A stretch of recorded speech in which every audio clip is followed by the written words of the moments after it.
Vous est-il déjà arrivé de bloquer sur un exercice?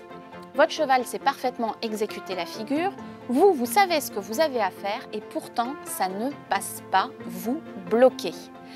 Ça peut être vraiment rageant, voire même décourageant, mais pas de panique, je vais vous donner quelques clés pour réussir à vous débloquer et vous allez voir que généralement, tout est dans la tête.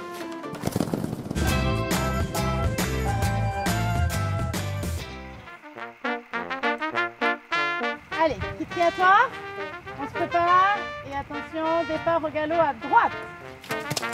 Loupé, Kitri, t'as pas assez préparé.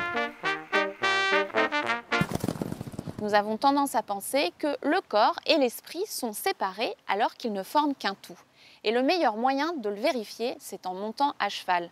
En effet, si notre esprit n'est pas clair, si nous ne savons pas clairement ce que nous voulons, eh ben notre corps a du mal à transmettre le message au cheval. Donc quand ça bloque à cheval, c'est que ça bloque dans votre tête.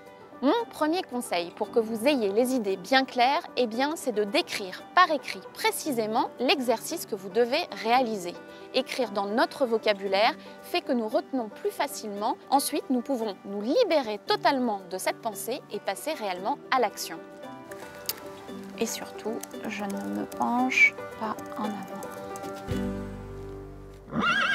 Une autre cause de blocage, c'est qu'on a tendance à envahir notre esprit avec des pensées négatives. Et ça ne crée pas les conditions favorables à la réussite de l'exercice. Bon bah voilà, c'est à moi. Oh là là, Aurélie qui me regarde. Oh, c'est horrible, je suis sûre que je vais pas partir sur le pompier. De toute façon, cette jument, elle ne comprend rien. Bon allez, je sais plus, le poids il est sur quel côté? Allez. Mon conseil va être le même là encore. N'hésitez pas à mettre par écrit, clairement, à décrire ce stress, ces mauvaises pensées que vous avez. Vous allez ainsi vous en libérer et passer facilement à autre chose. Ça a été prouvé scientifiquement. Alors, n'hésitez pas à écrire un petit message Facebook à une de vos copines pour lui dire tout ce qui vous angoisse dans cet exercice. Alors, Sophie Thalmann officielle, on y est.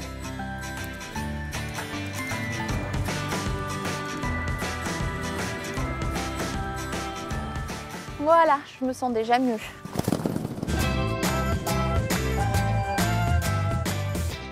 Une fois que vous êtes à cheval, voici mes 3 conseils pour réussir votre exercice. Premièrement, respirez. Ça paraît bête, mais respirer est un super pouvoir. Il s'agit de respirer profondément, avec le dos bien droit. Vous allez inspirer par le nez 5 secondes, puis expirer par le nez toujours pendant 5 secondes. La respiration idéale est de 6 respirations par minute. Il a été prouvé que cela diminuait votre tension artérielle. Je me sens déjà mieux. Je suis plus sereine.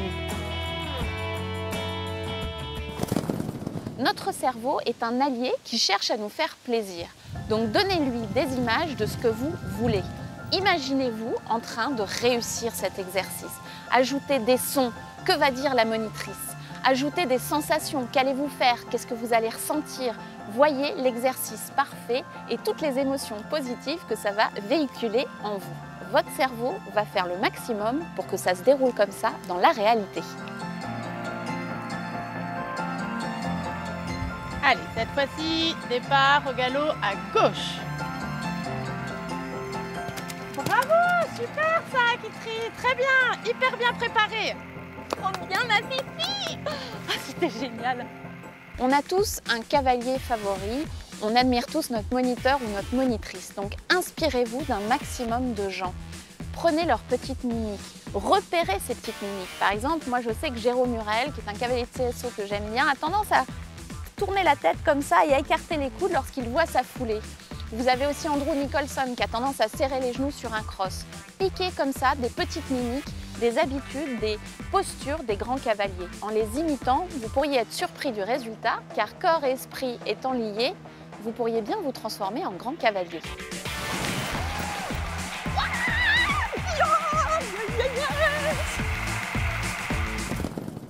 J'espère que ces conseils vont vous aider à surmonter une difficulté ou un petit blocage.